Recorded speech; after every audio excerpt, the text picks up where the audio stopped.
Institute of Technology and Science. Take your first step toward a future in excellence.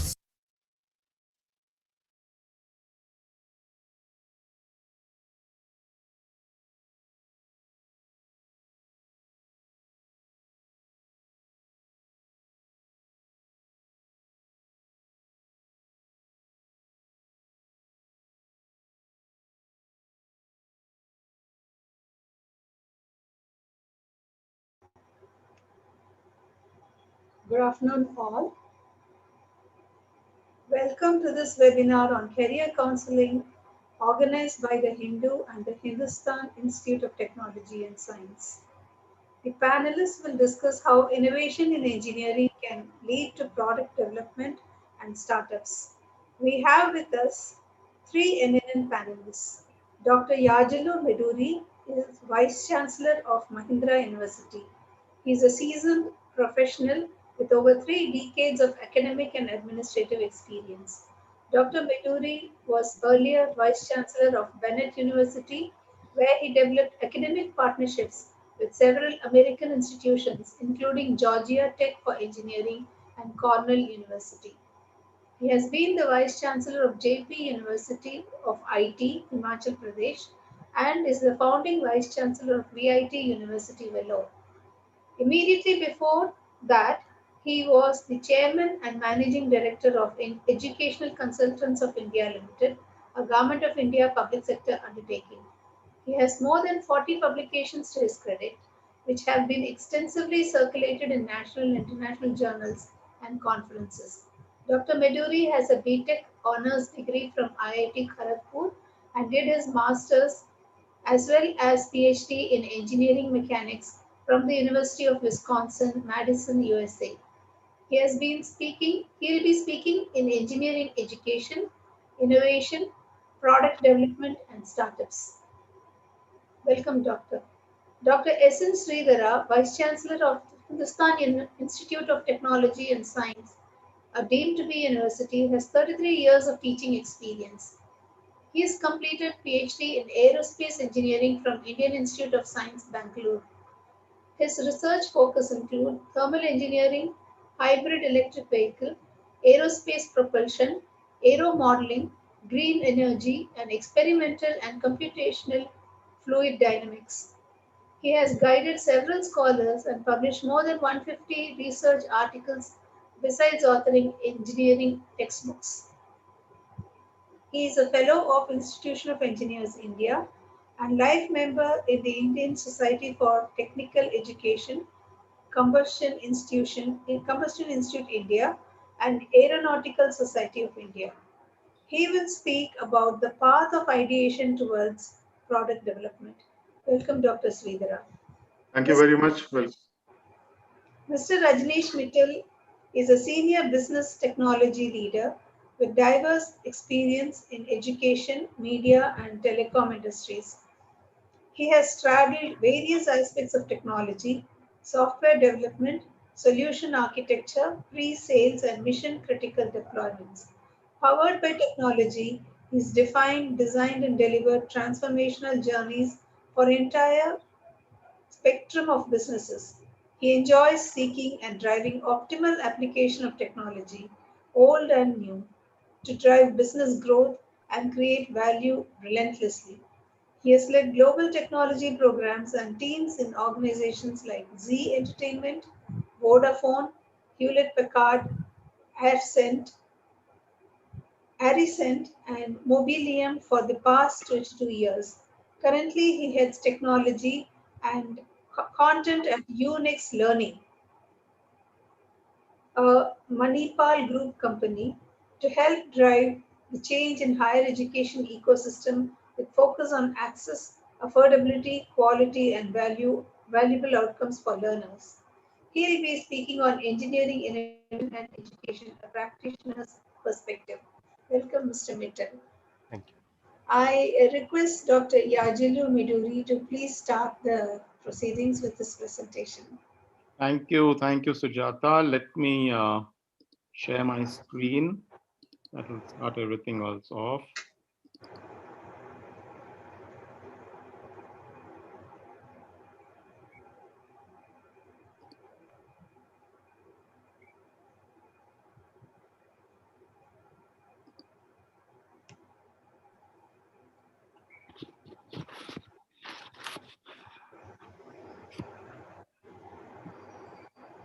Ladies and gentlemen, good evening. I thought we're looking at various parameters related to innovation, product development, startups from an engineering education perspective. So I thought we'll sort of title it Beyond Boundaries, okay? Because after all, children are born with wings and teachers help them fly. It is a job of the instructor, faculty to provide an enabling atmosphere to students to reach their optimal levels. This is especially true for teachers who are just stepping out of schools and higher education, and they need to act as a friend, philosopher, and guide, as well as a career counselor, all rolled into one to ensure that children are set on the right path. To look at various individuals who from a very small childhood have got into entrepreneurship and have innovated in a certain way. I'm giving an example of Saad, who dropped out from school at the age of 10 to pursue his own education, handled courses from Stanford University, various MOOCs and edX, Coursera, and is right now, he is handling technology at ATI Motors, where he works across autonomy, power electronics, vehicle design. All of y'all are very familiar with Facebook, Yahoo, Microsoft, and even Insomnia Cookies, okay, where very, very young individuals went ahead and have set up very well-known student startups, okay. Closer home, we have Sachin Bansal, ex-Flipkart, Vijay Shankar Sharma, Paytm, Ritesh Agarwal, Baiju Ravindran. We have so many of them, and off late, after watching IPL, we have Harsh Jain of Dream 11 and Kunal Shah of CRED. Okay, so what are the commonalities among all these various individuals which we are showing up? And there's so many more, hundreds and hundreds more. Okay, number one, let's say they were discontented. They believed that they could make a difference. They spotted opportunities and offered solutions, innovative ones. They committed the time, energy, resources, and reputation. They changed their lifestyles. And after all, we will say our nation, India, needs many more of such individuals. Now, the way I look at it, entrepreneurship is a journey from the state of internal discontentedness to worldly contentedness, leading to creation of wealth in most cases, sometimes not. And entrepreneurship is a process of creating value to resources, material, non-material, and delivering value to customers and capturing value for the stakeholders, okay? If that is entrepreneurship, somebody will say, what is innovation? Innovation can be said to be the process of translating an idea or invention into a product or service that creates value for which customers are willing to pay. Okay, a very brief sort of graphical depiction. If you look at invention, which is irrelevant, or innovation, which is an improvement, okay, and you look at the degree of novelty and the value and usefulness, you will see if the degree of novelty is high and the value and usefulness is very high, that sort of tends to lead to innovation. Okay. Sources of such ideas for innovation are created by changes in the environment, economic, social, cultural, technological, political, regulatory problems or the pain points. Okay. If we just step back for a second and sort of look at dominant activities of an innovative engineer, include developing ideas, investigating, assessing, balancing risks, assess requirements, validate, optimize processes, verify and interpret outcomes, develop and evaluate, to design concepts, control the use of analysis, models, make judgments, decisions, write technical reports. This is all what an innovative engineer does nowadays, okay? But what about an engineering student in today's engineering institutions? What are the dominant activities? We do calculations, write essays, dissertations, learn about theories. While this characterization of student activities is not relevant to all engineering courses, it does represent a 20th century position. So there's a very wide gulf between the two sets of activities. Traditional engineering education did little to promote the abilities needed to foster innovative engineering. A 21st century approach to the education of professional engineers is needed. Does the level of attention given in education to developing ability to innovate result in low levels of innovation in practice or to low quality innovative outputs? Okay. So we defined entrepreneurship, we defined innovation, and somebody will say, what is creativity? Creativity may be defined as the generation of new concepts where innovation infers the development of creative ideas into useful outcomes. Just having original ideas is not enough. The greater the degree of innovation, the greater the risk, and hence the greater the need to focus on the processes for getting the outcomes right. Way back, Thomas Carlyle said, genius is an infinite capacity for taking pains. Thomas Edison also pointed out, genius is 1% inspiration and 99% perspiration. Okay. If you look at an engineering education which is trying to sort of balance all which can be offered for a technical background, but at the same time try and build in entrepreneurship and innovation skills, the belief should be that these are valuable to students, whether they see themselves going into business or not. And I think that's important, because in the real world, where simple answers are few and far between, where change is constant, competition is fierce, and the careers of tomorrow aren't yet known, students armed with an entrepreneur's toolkit will always have a distinct advantage. Okay. So if you look at academics and research, and they are split into 4 parts: learn, launch, lead, leverage. Okay. Learn is where innovation entrepreneurship courses are taught to students in higher education campuses. Okay. Launch is when you get into startup incubation. So you have on-campus incubators which provide one-on-one business mentoring, technical coaching, seed funding, etc., etc. You lead when you actually have a student club. You can call it Spark, let's say. It's a student-led, student-run professional club for organizing inter-college events related to innovation and entrepreneurship. This is the way actually you're creating an atmosphere of innovation and entrepreneurship in a campus. And finally, you need the ecosystem to connect. You need opportunities for students to engage with corporate startups, industry experts, partners, investors, accelerators, etc., without which the whole incubation, entrepreneurship, innovation model is going to collapse. Okay. Way back, somebody came up with a startup maturity model. Okay. They said there are 5 levels, and all students should look at this. One is ideation and team formation. My next speaker colleague, Dr. Sridhara, is going to talk about it. Level 2 gets into market analysis. Then you have solution validation, business viability, launch, and beyond. Okay. The danger, as somebody pointed out, is that the expert knows more and more about less and less until he or she knows everything about nothing. So what is lost in this over-specialization in technical education may be general graduate attributes, skills, abilities, things like design, creative problem solving, and abstract thinking.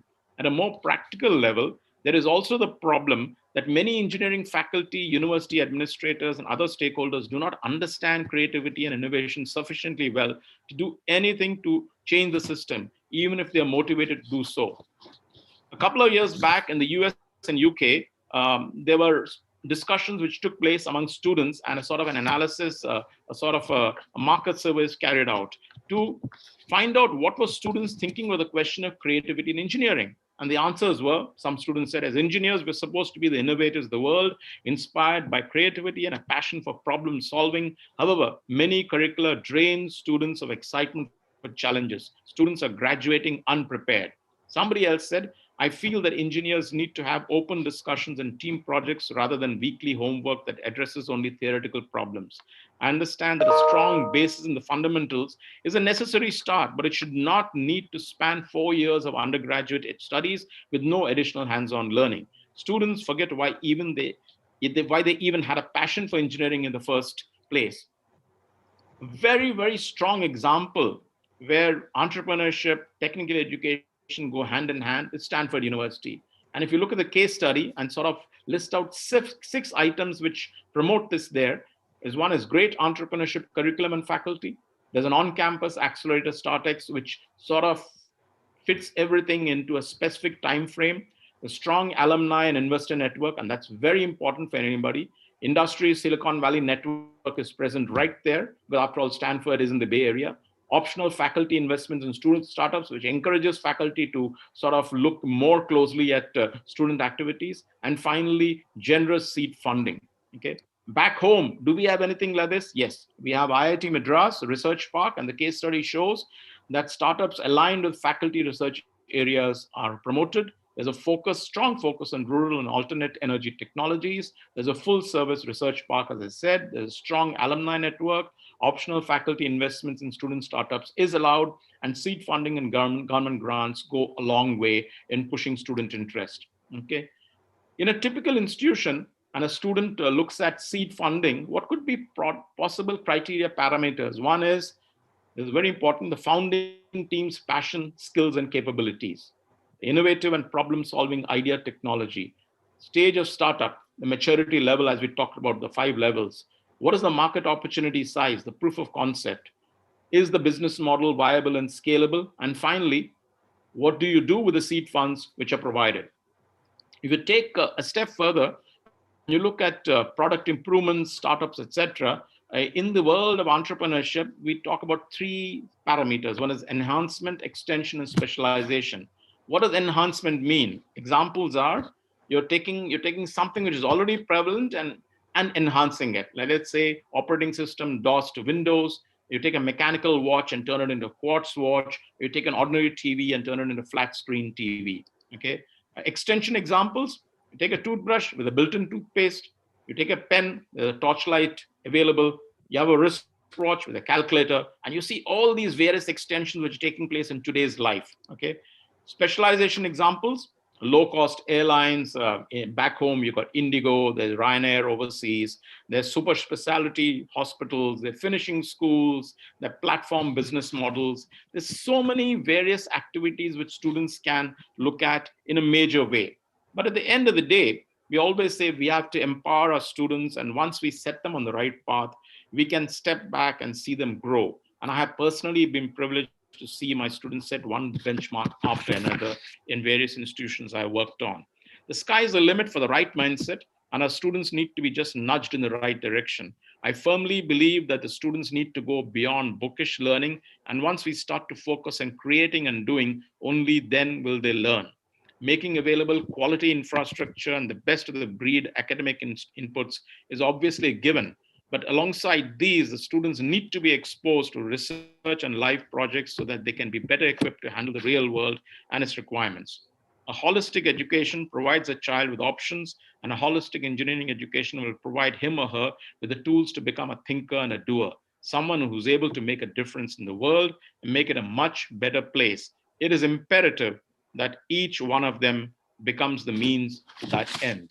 Thank you. Thank you very, very much. I look forward with a lot of eagerness to my next couple of speakers who are experts in the various domains. Thank you very much. Thank you, Dr. Yajilu Miduri. That was really interesting. A lot of light you have thrown into how startups are formed. I request Dr. Sridhara to please come. Thank you very much for this opportunity. Now I'll be sharing my screen.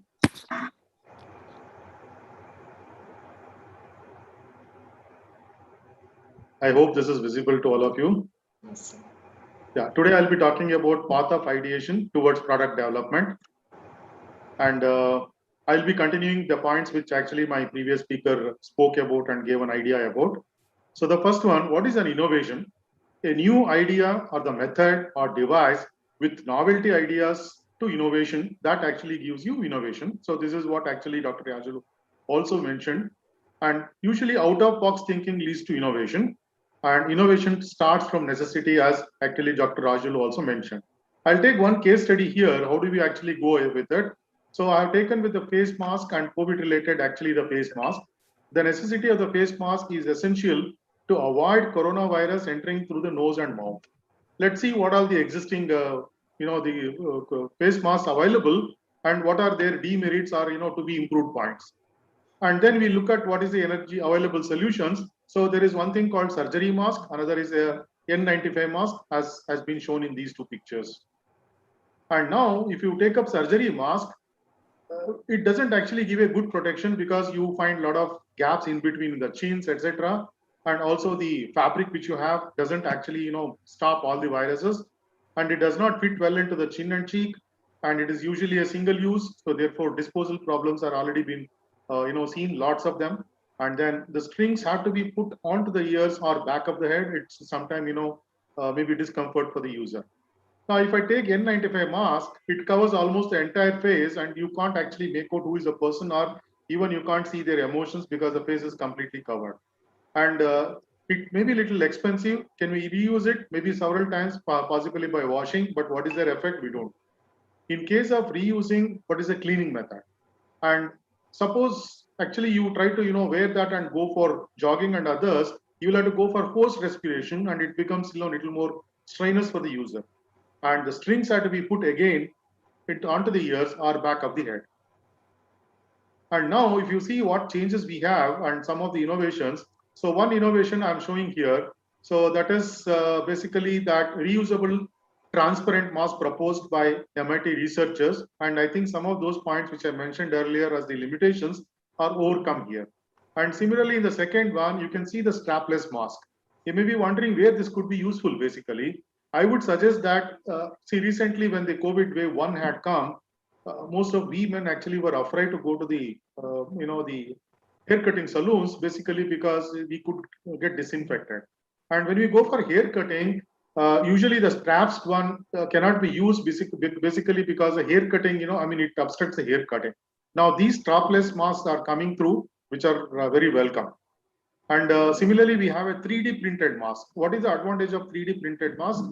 The 3D printed mask is individually ordered, so it actually fits into our chin and also the face shape, etc. Number one, and you can keep changing the number of layers in between, and then you could add and you can delete many things. See, for example, antibacterial, antivirus, material also can be inserted through our 3D printed technology. Now, this is another interesting thing. Basically, whenever we wear the mask, we will not be knowing that who is the person behind. Looks little funny and humorous. The mask with the face image printed. So they will take the photograph of yours and they print it onto the mask. And when you wear the mask, it looks as if the complete picture of yours is visible.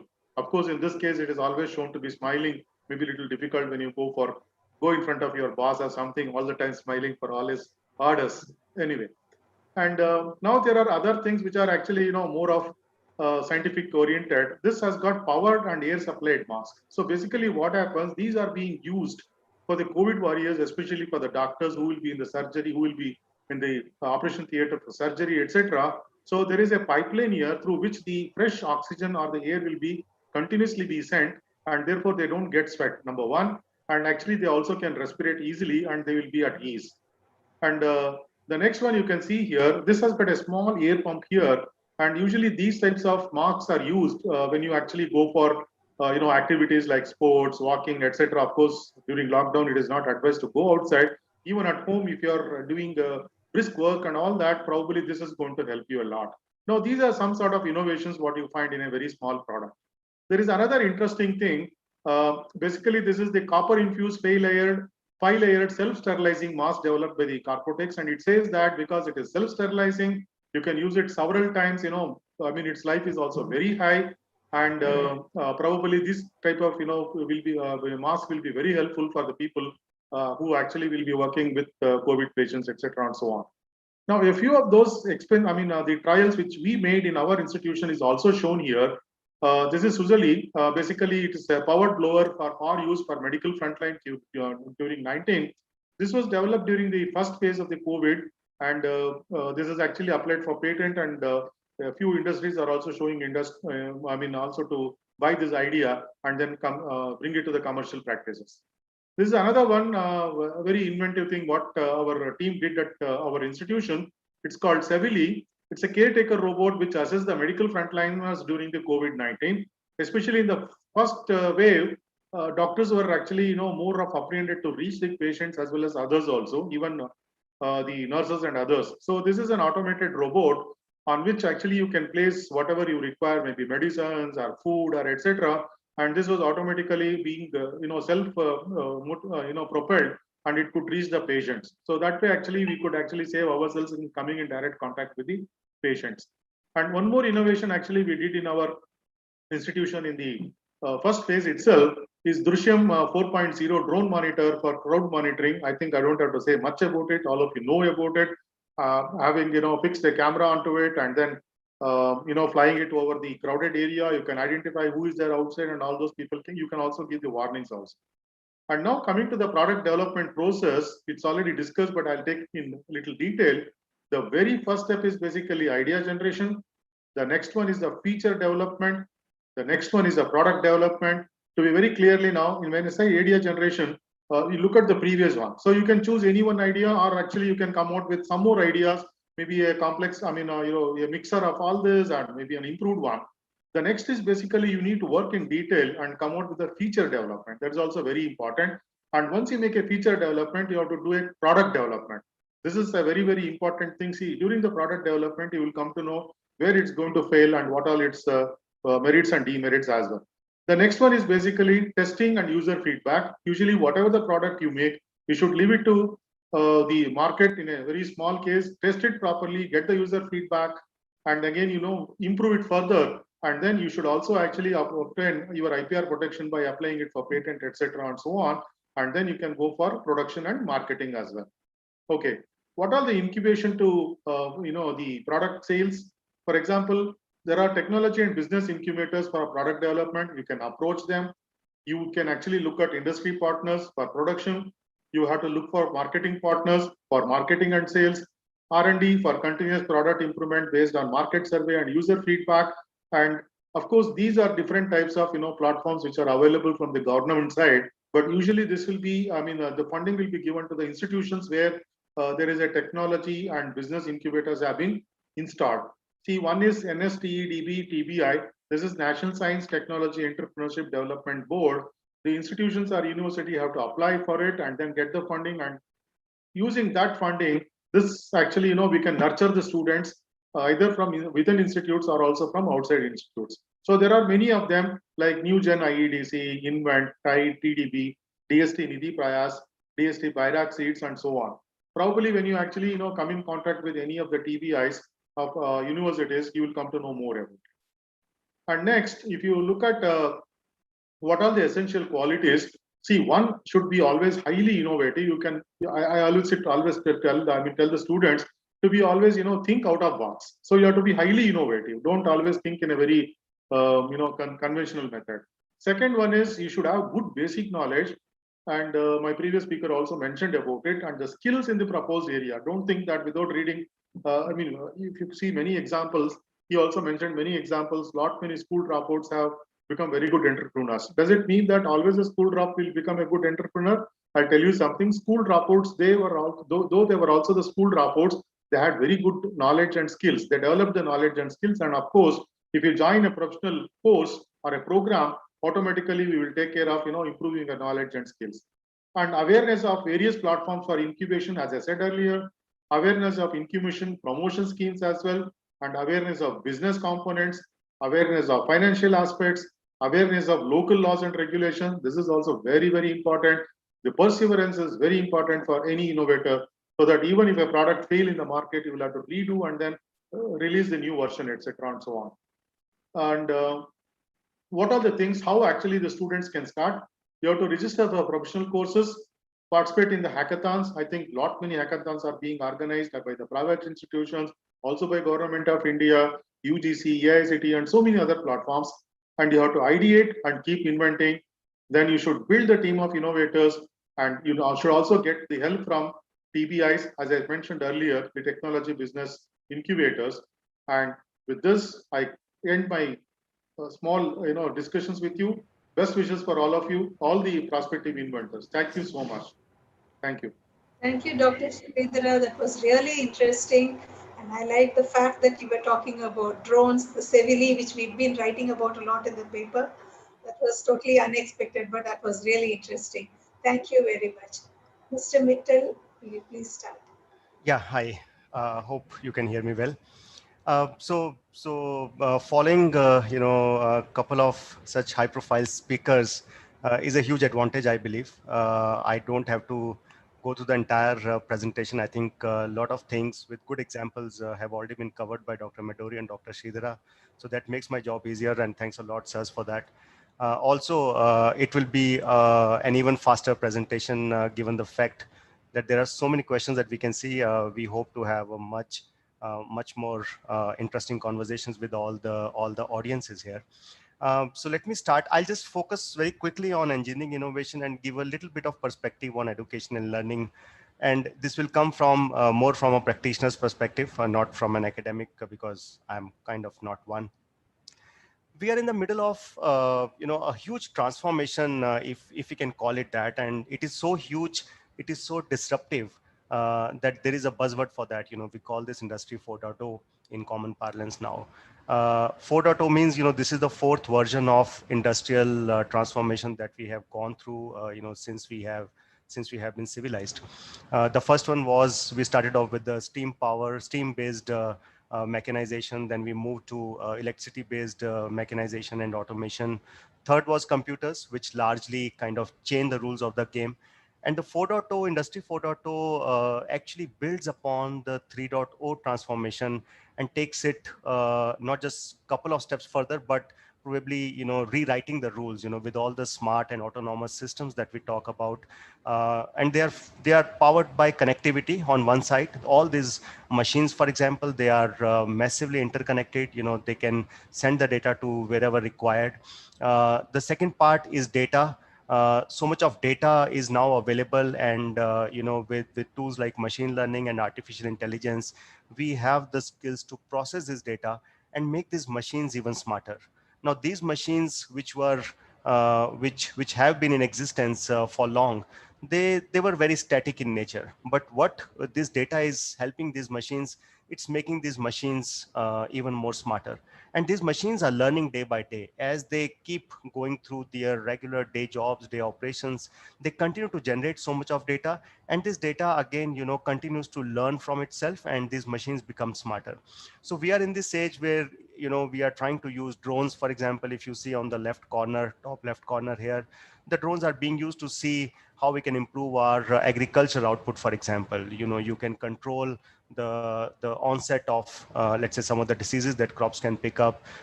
You can be much more efficient with the pesticides and fertilizers and things like that, the irrigation, for example.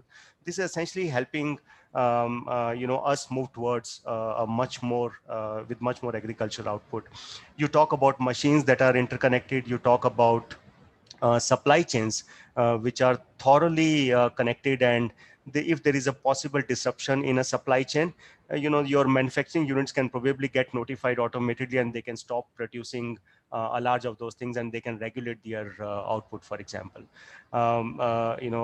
professors here, they talked about 3D printing, which has been again a game-changing thing, where you need some of these things done at a scale. That also is kind of part of this. Increasingly, if we come to the technology side, cloud computing, data, as I said, these are some of the technologies which are powering this industry 4.0 transformation, and leading us to a place where we can now solve some of the greatest problems in the world. While these problems look huge, for example, predicting earthquakes, if you see the second one, or how can you convert, for example, fresh water from oceans? How can we clean up our oceans with all the plastic, that we know, billions of tons of plastic that have gotten deposited in our oceans? How do you clean that up?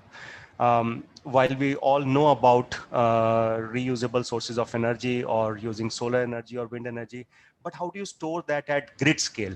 I mean, these are only available when the sun is out. So how do you ensure that you are able to store these energies as well at grid scale levels? How do you make an injection, which works across all the different types of flues? I mean, isn't the world going to be a better place if we had we have a solution to this problem? How do we use artificial intelligence to make it much more embodied, make it much more generalized instead of specific AI use cases that we see today? How do we clean up our air with so much of carbon dioxide around? while these problems seem huge, but there are engineering solutions that some of the startups are working towards. And I think the way engineering education, engineering learning is progressing, we are not far off where we will start to solve some of these huge problems that we face. Which brings me to the next topic of our discussion on the startups side. As I think some of you would know that this year alone, in last few weeks, India has churned out a record number of unicorns, the startups which are valued at $1 billion and more. 14, 15 of them at last count in couple of months. And these startups, more than the lofty valuations, they are trying to solve some problems. One of them, for example, is changing the way financial systems are designed. All of us have seen our, the bank accounts being managed in just one particular way. These are the startups, some of them are re-looking at way you can manage your finances. Some of these startups have changed the way the entire SME community works, right? So they have taken the SMEs in the country and expose them to a global scale, where they can take their products even from remotest of villages to a global market. Some of these startups are actually working in B2B space as well. It is not all B2C or internet e-commerce space as we call it, but they're also changing the B2B transactions, how the organizations work between themselves, how they source, for example. Some of those startups are doing that as well. So it's a great time where these startups are using technology to solve some of the problems which we always believed that there is a fixed industrial way to solve. I think it's a fresh way to look at it. And as both Dr. Medori and Dr. Sridhara covered, there is a huge scope of innovation which is powered by our colleges, as well as some of the new age ways of learning. Which brings me to my next slide and the last one. Um, Education and learning, these are two things that we talk about. The left side is something that most of us are familiar, and I'm sure all the most of the members in the audience are part of some school or the other, or colleges or universities, and they know that it's an extrinsic environment. You come to that environment, there is a defined curriculum, there is a defined testing framework against which you are measured. There is and at the end of it all, you get an accreditation. This is how the traditional education has been defined. The time when I did my engineering, this is how we did it. There was no other source for us to learn. But learning, on the other hand, if we can call it that, it probably goes beyond education. And I think this is something that doesn't stop. I mean, I'm pretty sure none of us stopped this learning process when we were done with our schools. Learning is much more intrinsic. It is your own desire to learn, own desire to see what you want to do in life. How do you want to achieve that? Your innate curiosity, it is much more active in that sense. You would typically like to seek out instead of a formal education where you become a part of a system and it's a well curated course that you go through. Learning in that sense, it's a much more agile process, much more active process. But are these two facets of a concept? I would agree, yes. It is not that formal education doesn't have its benefits. All of us know, a lot of research, a lot of, a well-defined curriculum can actually pave you towards greater learning outcomes because of the concepts that you will learn during this phase. But the whole idea is to focus on both of these aspects and ensure that your learning never stops. While education can probably stop at some point, you can drop out, you can continue whatever it is. But I think both of these put together can lead us to solving some of the world's greatest problems, as we saw in the couple of slides earlier. Just to finish it off on a lighter note, as Mark Twain said, I never let schooling interfere with my education. I think if I were to adopt this in today's world, I would say I never let education interfere with my learning. So what we want to do is we want to ensure that our learning continues while education can help us give very strong foundations. And I'm pretty sure as both of the previous speakers covered, today the universities, most of the examples that we saw, they provide you that environment where your learning is not stopping and you can do whatever you want. So it gives you best of both the worlds. If you ask me, when I was doing my engineering, I didn't have those learning opportunities. the online learning as we call it. And in fact, I am part of an organization where we do this. But if I were to have those opportunities today, will I go back and do my education? I will spend every single day of those 4 years back in my college, same college. I would never miss a single day. Yes, I would complement that with a lot of learning today, a lot of resources that are available. I can choose the content that I want to learn. I can choose the teacher. I can choose the time. I can choose the device. I will do all of that, but not at the expense of missing my college. So that's my 2 cents on education learning. Over to you, Sujata. Thank you, Mr. Mittal. Thank you. That was so nice. And yes, I think everybody wants to go back to college at a time when none of the youngsters have been in college. That was a good thing to end your speech on. I think students are missing out a lot because of COVID. They've not Yeah. been on campus for more than a year. So here we have, I'll put the first question here. This is the student from 12th standard and he wants to become a social media application engineer. So he wants guidance. I don't know what that means, but I'm sure you people know what it is. Let me take that up. So I think with social media application engineer, I think you are talking about creating some of these social media apps that we see. So I think you're talking about the tech part. You would need to kind of learn the computer science. That's an area you would like to focus on. So you might want to pursue that and dabble in a lot of programming languages. There are a lot of that. You don't have to worry about which language should I pick. As long as you are very fine with your mathematical concepts, your aptitude, and basic skills of logical reasoning and those sort of things, I think you'll do fine. And a formal computer science education will actually help you understand all these concepts, and then you can practice on your own, make your apps. There are whole sort of tools available where you can learn programming on your own as well, while you learn some of these things in college. If I could add to what you said, Rajneesh, there is a particular course which is very popular nowadays in the US, started around 4 years back, computational media, which is saying application of computing to media and journalism, all the various problems, etc. I think that will shortly enter into the Indian education market also. This is something which students can look forward to, That's why. Sure. Yeah. Thank you. So here is the next question. What are the main objectives of building a startup? Is it an objective or how do they build it? I think the question is not very clear. Clear? I think I'll take it up. Yeah. Basically, the first objective of building a startup is, I think you have a very good idea, innovative idea, and you need to reach the market through product development. So these startups actually nurture your idea. And in that particular startups, I mean, before you go to the startup, we have the incubators where you will find seniors guiding you who are successful in the entrepreneurship and startups so that you can actually build your product and you will know everything about, what is the market, how do we go to the market, etc. and so on. So these startups will actually something like incubate your idea to bring the product into the market in a very short form. That's the main objective of the incubation. Thank you, sir. So there's somebody who's saying, which is the best engineering course for a better future? Does it have scope? I think it's too broad. You can just choose any subject. Let me take it up. I think it all depends upon a student's interest. When you're in class 11 and 12, everybody nowadays says, let me do computer science, let me do computer science. But then people should understand that for computer science, your basic fundamentals in mathematics should be very, very strong. With weak mathematics, there's no point in drifting into computer science. It's best to stick to more broader engineering areas.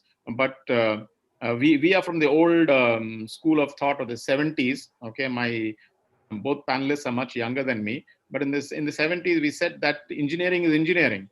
At the end of the day, whatever you do, you can translate it and work on anything which you want when you enter the world of work. It's the confidence and the independence which you're able to bring to your studies, I think, will help you in your stead. It doesn't make a difference whether you're doing computer science or electrical or mechanical or civil or the more esoteric subjects which are coming out like mechatronics and nanotechnology, etc. I think you should be happy with what you're getting and try and do the best in whatever you do. Yeah, I think to add to this, Dr. Maduri, I think well said. Whichever engineering branch you pick, I mean, depending upon your interest, I think you can do very well in that. And I'll just, on a lighter vein, tell you that when I was pursuing my engineering, I was also, facing this question, so I can very well relate to the students who are asking this. And someone told me that, you should pick mechanical engineering. And I asked why. They said mechanical engineering is an evergreen branch. I mean, it's like 25 years almost, since I have studied engineering, and I still haven't understood what this evergreen branch means. You still need construction also to happen. So civil engineering also is an evergreen branch, and so is electronics and computers and electrical and everything else, right? Even mining engineering. So depending upon your interest, I mean, please ensure that you follow your passion, and whatever you do, as Dr. Maduri said, I mean, do well, ensure that you kind of learn that well. I think that's more important. Yeah, this is an interesting question. So I'll also add up 2 sentences only. Basically, there are other questions which students do ask all the time. Can I take civil engineering and get into the software industry? Yes, of course you can do. Why not? There are so many things. See, there are one thing you please understand, as the other speaker, elder speaker actually mentioned, Dr. Yajulu. He also gave a compliment that I am young. Sir, I'm not young. I am also. But anyway, on the other hand, I would just like to say, see, in the civil engineering, you have lot many points which the computation is required. See, for example, digitization in terms of design of buildings, etc., will happen only through software. So there are so many software companies which require engineers with the civil engineering basic knowledge, but also know better coding. So whichever the passion you have, please join, as my previous speaker say, and also you can steer through even afterwards. See, for example, nowadays with the new education policy, it is almost merging. All these courses are merging. All these programs are merging. You can start with mechanical and end up with taking more of machine learning and others at the end also. This is what I just wanted to mention. Thank you so much. Thank you, sir. So there's something here. Is the startups, I think what he means is it suitable for personal income, startups, having a startup or building a startup? So does it actually give you, I think he's looking for financial security. Yeah, I'll take that, and the other speaker also can take it. See, basically his question, I understand that, suppose I do not have money, can I go for a startup? And this is where actually the TBS is going to help you, and also the incubator centers are going to help you. Please reach with your idea, and there is a big team to help you out, and they will take you to the next level as well. And it is usually a team, and without team you cannot do. See, suppose I say I have a good idea, I cannot keep it myself, and you cannot say that I'll become a single entrepreneur on this. No, it cannot happen. You have to go in a group, in a team, and with that team, the team strength will help. Please approach the TBIs, automatically they will help. And if you're trying to ask for, working for a startup, I think it's as good as working for any other organization. So don't really kind of read too much into it. Sometimes what happens, the compensation is divided more into, towards the ESOPs as well. Some of the variable part of your compensation, which would depend upon the success of the startup. So it can be very big, it can be huge. The returns can be huge, but it's again, it's a bit of obviously a risky proposition there, but there are ways and means to kind of structure those compensations. So, but you will always have a fixed component of the salary as well. I mean, in case you were trying to ask that as well. Thank you. So is civil engineering the best? I think it's better than all other engineering courses. This is my question. It's answered already. Again and again, this will come. Every student will have this question. It's all in a student's head. It's all in a student's head. If they are satisfied with their life and what they are doing, then they'll have a real happy and prosperous life, Okay.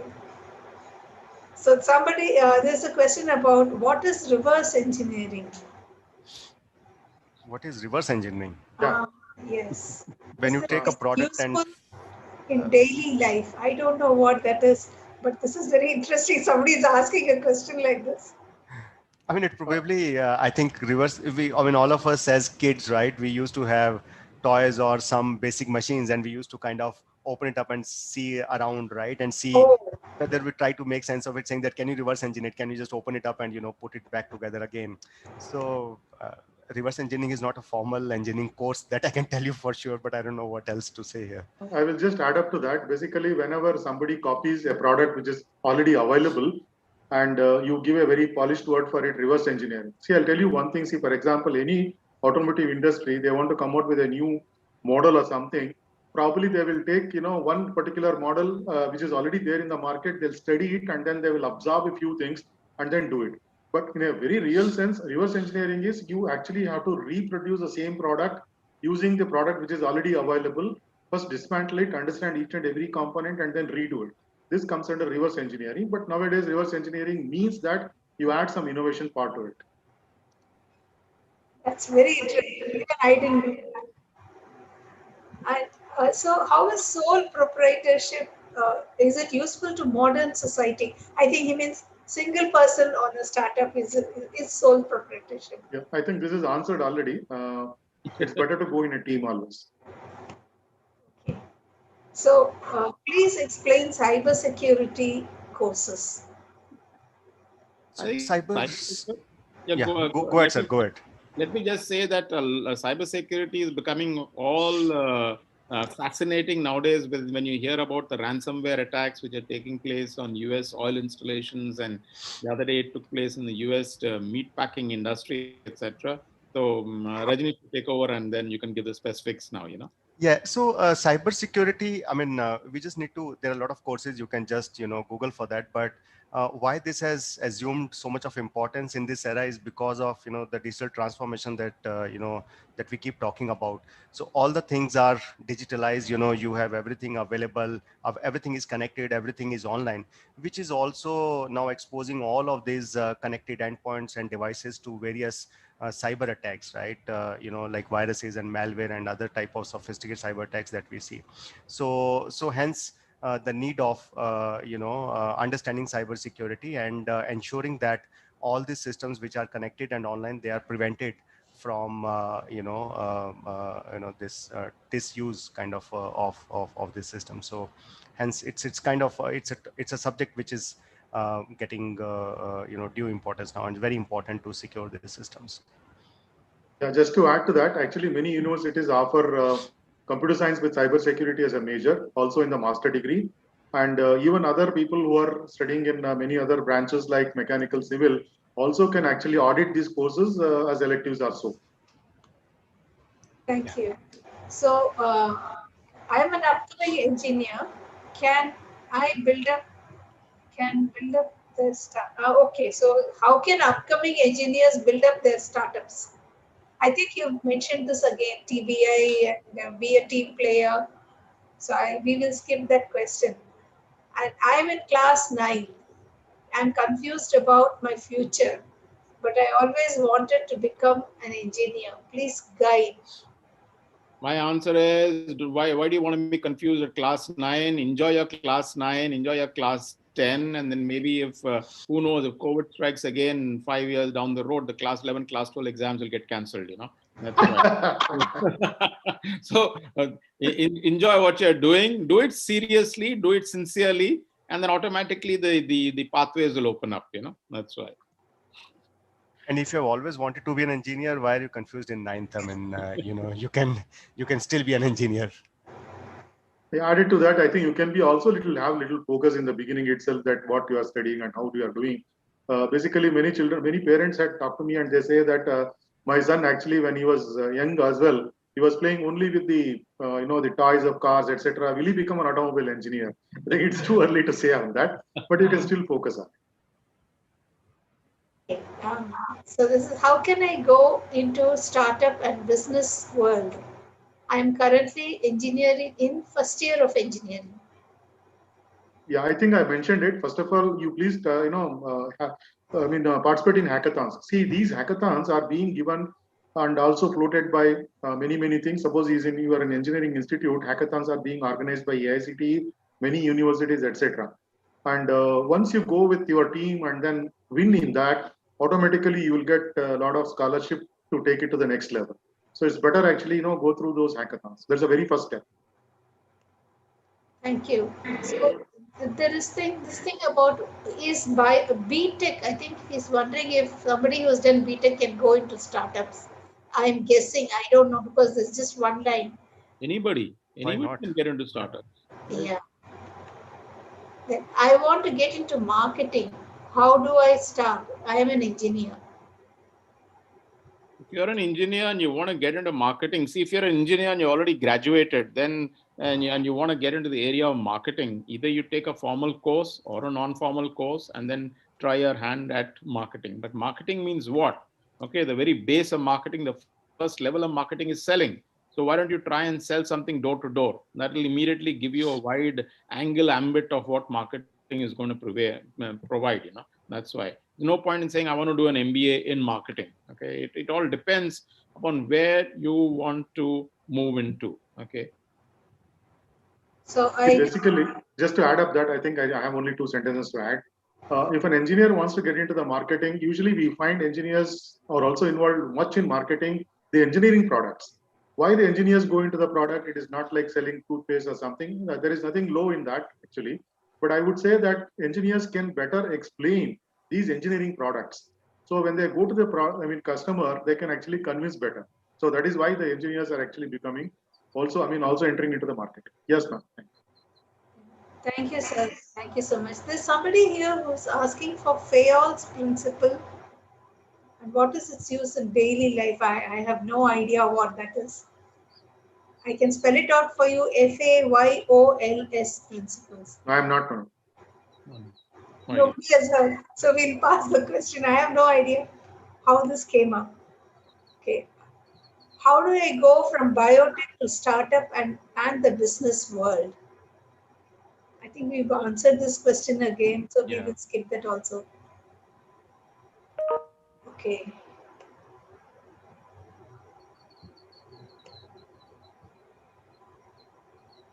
So how do we minimize the digital gap in India? There are questions that I did not even anticipate. This is so completely out. I mean, usually it's pretty. Rajnish sir, I think you can answer this. Rajnish sir. So see, digital gap. I think more appropriate question would be how we can solve for inequality. Whether it is in the income or, the prosperity levels, or let's say the inequality between the urban and rural conditions. Those are some of the things that we can talk about. So what we can say is, digital technologies, they can help bridge that divide. Let's say, again, connectivity, for example, all of us, we have now 4G connectivity across the country, which is helping some of the, not just the medium and smaller enterprises, but even micro enterprises, in the hinterlands of the country, who thanks to all these digital technologies, they now have the entire country as the market, so they can take their products to wherever they want, thanks to the e-commerce boom. There are in fact startups who are specializing in this area. They are helping some of these micro SMEs reach out to the world at large. There are startups who are helping collect the payments. So it's those are the technologies which are helping us bridge the divide and ensure that the prosperity is kind of evenly spread out, instead of being kind of in fewer pockets in the country. So that's one way to look at it. Thank you. So here is one question. I'm telling you, this time the questions are all very vague, totally unexpected even for me. And I've been doing this session for quite some time now. So which has more scope in future, designing or digital marketing? Both. Again, both. Yeah. So you need both. See, it's never an either or, whether it is multiple branches of engineering, or you mentioned about digital marketing or designing. Designing is a very important concept. Before you build a product, you need to design a product, so everything starts with the design. A good design is like, the job half done. But digital marketing, again, in the today's era, if you don't know how to digitally market your products, you can make a good design, you can build a good product, but you will have nowhere to sell it. So both are very, very important fields in their own right, and depending upon your interest, you can choose either of them. Thank you. Here is one more Googling. Okay. With AI and technology improving and almost everything being taken over by AI, is the singularity, meaning AI will take over entire life. What will happen to the future? Nothing is going This to artificial intelligence has been discussed several times. People think that artificial intelligence will take away the entire thing, and there are so many fantasy movies as well, wherein actually all the robots take over the human and take care of it. But I don't think that it will come to that level. still the robots are at the robots only. So it is all in our control. I think I leave it to the other speakers to, throw more light. Yeah, so AI, I mean, it is not really taking over. This is a very interesting field of science, which essentially lets machines learn based upon the past data and experiences. But there are, I think, increasingly a lot of larger corporations, Google and Microsoft. Those corporations are also getting into this debate of how to ensure that it's a responsible AI development that we do. So I don't think there is anything to worry on that front. The biggest minds are at it, and it's not really that problem. I would just say that stop watching all those Hollywood movies, Minority Reports and all. So life is all good. Don't worry. Okay, here is one question for Dr. Sridhara. Nice to see Dr. Sridhara after 17 years, still fit and energetic. How does he see the NEP, National Education Policy, with new learning pedagogy? Will the new learning pedagogy needs of India and in the context of poor infrastructure, digital disparity? So they want you to answer that question, sir. Thank you very much for this question. I'm not sure that who is maybe my student also. Quickly, I would say that the national education policy has been designed to reach all the corners of the nation, and actually it has the main pillar of providing ethical education to start with, and also educate everyone starting from top to the bottom, in the sense that it has to reach the rural areas especially, and then uplift them, and equal opportunity shall be given. And one more very important on NEP, which I just want to say in one word, is actually it introduces a lot of flexibility. What I mean to say, as I said earlier, suppose anybody actually would like to study mechanical engineering. So far we were conventionally learning only mechanical engineering subjects. Now you can actually be a mechanical engineer or while studying mechanical engineering, you can study about 40% of other subjects as well. So NEP is a hope for this nation. That is my understanding. Thank you. Thank you, sir. It is said that engineers of the past made things, and engineers of the present of today make things better. So the question actually is, he's given a nice intro, but the question is, what will happen to modern day mechanical engineering? Will it continue to be the same, or will it be different? How Dr. does Ejlu will say. Pardon, sir? Dr. Ejlu will answer, sir. Modern day mechanical engineering has substantially, I think, gone ahead. You have flexible manufacturing systems, robotics, and then there's mechatronics, which has come into being, where you're applying computing to mechanical engineering problems.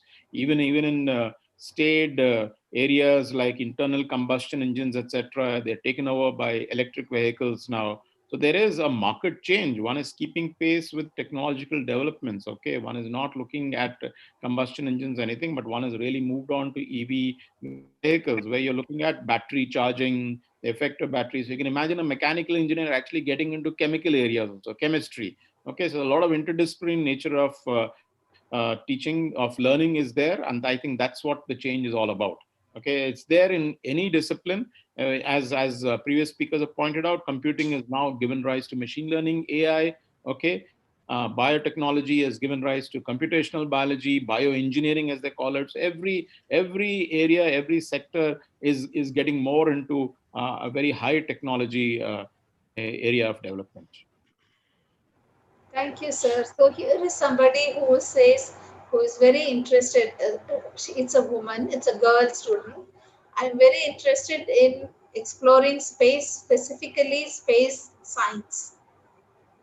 About this space, but do I get to learn about space in aerospace engineering, or about space in other subjects? See, basically, I'm an aerospace engineer. Quickly, I can say that what it all about. Earlier, we had course something called aeronautical engineering, where we used to actually talk about machines which fly in the air. In the aerospace, actually, we talk about machines which can actually go beyond the gravity, and something like rockets, and also your communication through your satellite, etc., and so on.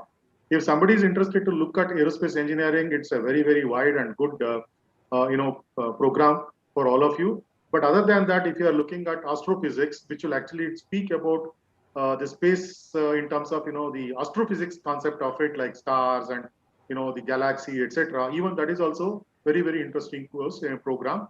So depending on their personal you say liking, they can take any of these. Thank you, sir. I'm currently doing my BTech, and I'm confused about the languages that I should learn to become proficient. I think he means, I'm not sure whether he means just languages or computer languages. Oh, yes, Python. So he's saying what What? kind Sorry. of language, what, yeah. So it's about computer science and engineering. So he wants to know what languages he should be proficient in so that he can do, he's better employable. Rajni sir, I think you As can take. as we discussed earlier as well, in a response that, see, the languages are constantly evolving. Some of the languages that are in prominence today, we haven't heard of those like 5-10 years ago, right? So the space is continuously evolving. So as I said, it is not really important what languages you learn. Python obviously is the flavor of the season. I mean, especially if you consider the data science field.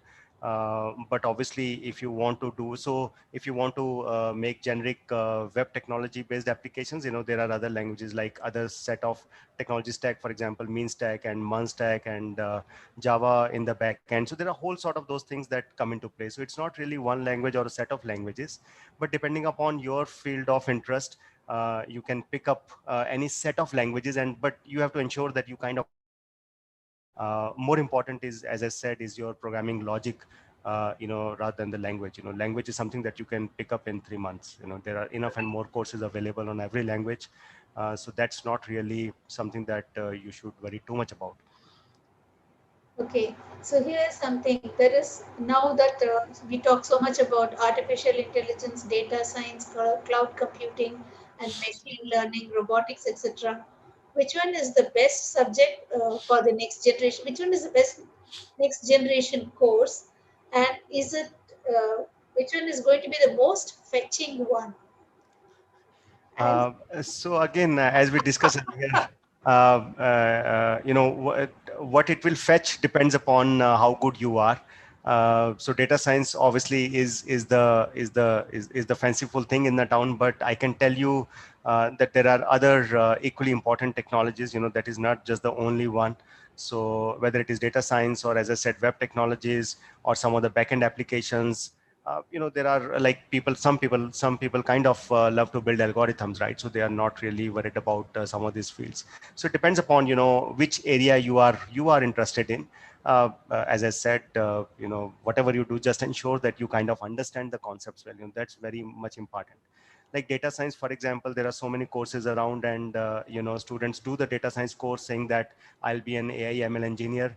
But unless, as one of the professors said, if you are not good or strong in your mathematics concepts and basics, statistics, none of the courses can do any good for you. So please ensure that you are covered on those aspects very well before you venture out and figure out what sort of computer areas you want to take up.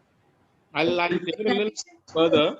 Take it a little further, Rajneesh, to what you have said, because besides the mathematics part, as you pointed out in your previous answer, programming logic is essential. And you want to get into these high level esoteric areas, you actually have to be very good in data structures, algorithms, operating systems, and the theory of it. If you're not good in this, there's no way you're not going to move forward anyway. That's why. So there's one more addition to that question. So what is the combination of subjects courses that they can take? The student wants to know. See, okay, I'll just take it up. I mean, initially I'll take the previous one. What is the most fetching one? I would say that the most fetching one is the more satisfying and more what brings you more happiness in what you do. That is a more fetching one, not in terms of money. The second one, what combinations you can take. See, basically, I'll tell you, as already mentioned, the education policy is coming such a way that you can take any combination. And I think it is too early to say that what is interested in you, what interests you most, and you try to make that combination when you come to that particular stage. That's one the answer which we can see. Thank you. There's only one last question here. and this is again about aerophysics. So with curiosity, I'm learning about aerophysics, especially in cosmic microwave background radiation, how nanotechnology and nanoscience. So how nanotechnology will revolutionize space exploration. I think Yeah, this is another. Dr. Dr. Rajulu, sorry, you can answer. Sridhar. I think No, sir. nanotechnology, you're talking about miniaturizing and making nano, but the nanotechnology, nanoscience is an interdisciplinary subject between physics and chemistry. Okay, you have to have a great interest in actually moving forward in this. Once you're a nanotechnology, nanoscience expert, as you call yourself, then you can apply whatever it is to space technology, etc. But first, get through the initial part of it. Are you interested in physics? Are you interested in chemistry? Are you interested at the intersection of these two disciplines, which will then take you into nanotech, nanosciences, as you may say? Dr. Sridhar. Yeah, Dr. Rajulu, I think you gave a right answer for it. I would add up a little more to that particular question. Basically, if you are, knowing about applications of nanotechnology, use of nanotechnology to identify the cosmic rays and also to absorb cosmic rays are plenty in practices. You can just Google it around and you'll find plenty of them. So even that is possible. And I endorse Dr. Rajulu's opinion that first you have to, go in a particular stream, learn it, much deeper, and then you can think of applications as well. Thank you. Thank you so much. That's about all we can take today. We are at the end of our session. Thank you very much for this very interesting session, and the questions were something that I did not anticipate. We do have some different questions, but this time I think they were totally unexpected questions that I had. Thank you very much, all of you. This was big thank you to our moderator Sujata ji. Big thank you. Yeah. Thank you very Thanks. Thank you. Thank you for Great having us. Yeah. meeting up, Dr. Sridhara and Rajneesh. We'll remain in touch. Yes, Thank you absolutely, very, very sir. much. Thank you, Thanks sir. a lot. Thank you all. Yeah, Thank you so much. Thanks. Thank you, Hindu, for this. Thank you. Yeah. Thank Bye-bye. you. Bye-bye.